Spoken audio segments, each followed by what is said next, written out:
lot of change in the Natomas Basin over the last 45 years. When I first moved in, all the South Natomas area was cornfields and rice fields, and that's all pretty much gone now. We've gone from an ag base to more urban. That change has been very significant. So the risks of flood and the cost of a flood have increased dramatically. My name is Thomas Gilbert, and I'm the president of the RD1000 board. I've been on the board over 25 years.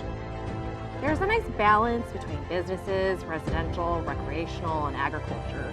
I'm Elena Lee Reeder, Vice President of Reclamation District 1000.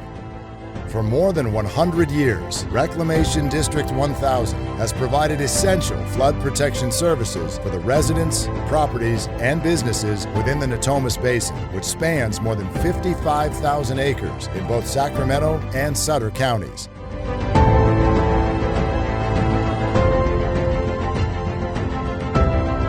In the last 40 years, we've had 3 flood high water marks that were notable.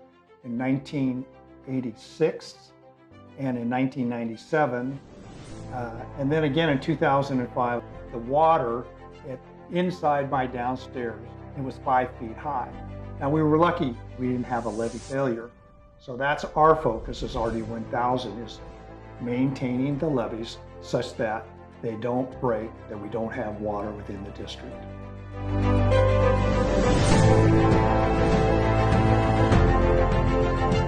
The district operates and maintains 3 components that work in concert to protect the Natomas Basin from devastating floods. The perimeter levee system prevents exterior floodwater from entering the basin. The interior drainage system collects stormwater and runoff within the basin. And 8 pump stations remove the stormwater from the drainage system and safely pump it into the surrounding river systems. As we've learned from New Orleans, strong levee systems are only one element for flood protection. We also need lift pumps to push the water from flood areas back into our river systems.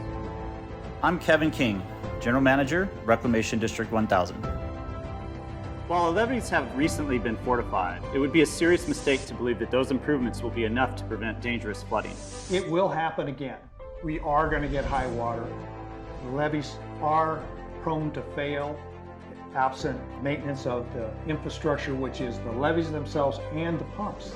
The fact that it hasn't happened in the last 10 years, or that we've had back-to-back years of drought, is really, in the big picture of 100 years, not relevant. We will have another high water event. We need to be prepared. I am Gabe Holloman, and I am the Operations Manager for RD1000. These electrical cabinets control the pumps, the motors, the trash racks. If these are not operating correctly, we cannot pump water from this canal to the Sacramento River. Water will inundate Interstate 80, Interstate 5, and the Sacramento International Airport. Last October, we had what's called a 200-year rain event. During that event, we had a tremendous amount of water enter the basin. Flooding was occurring on the American River, flooding was occurring on local streets and highways. Staff was deployed to various pumping plants throughout the district. They had to inspect 46 miles of exterior levee system and over 200 miles of interior levees. At 2 a.m., we had a mechanical failure on this trash rack. That turned off 3 pumps. We determined how to fix the problem with a couple minutes, turning the pumps back on. My staff potentially saved thousands of lives. As a mother of a 12-month-old, I am constantly thinking about the Natomas my daughter will experience as she gets older. We need to protect the gems we have today so they'll be around tomorrow.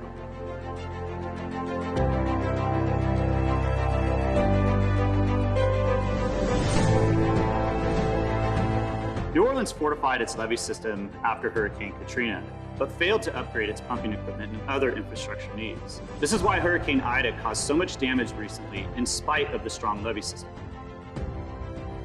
We cannot afford to make the same mistake. We have one pump behind me today that's over 100 years old.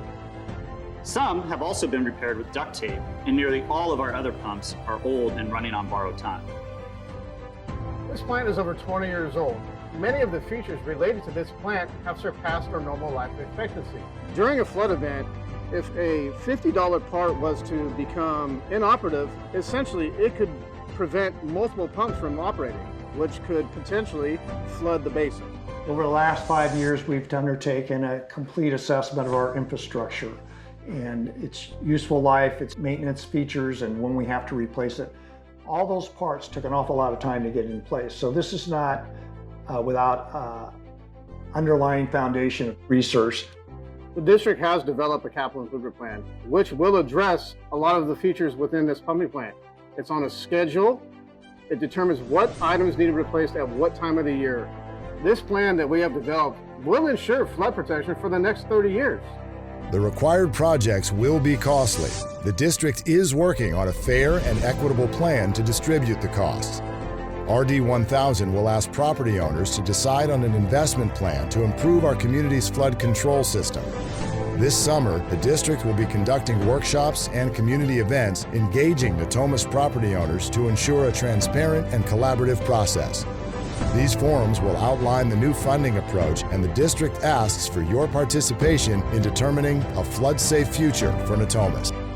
I think an important thing to note in terms of our view of how this assessment would be used is that it's used to maintain our structure, our property, plant, and equipment. It's not related to growing our government. We currently have 12 employees. We don't expect that to change. This type of approach is necessary to make sure that when we go to turn the switch for the pumps, turn them on, that they pump, that we don't have any breakdowns.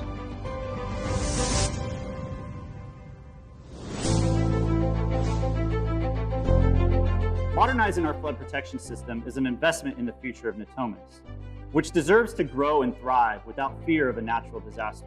The infrastructure investments we make today to protect our homes and families from flooding will benefit tomorrow's generations living in our community. Yeah, this assessment is going to give us the resources that we need to maintain the pumps and protect the community.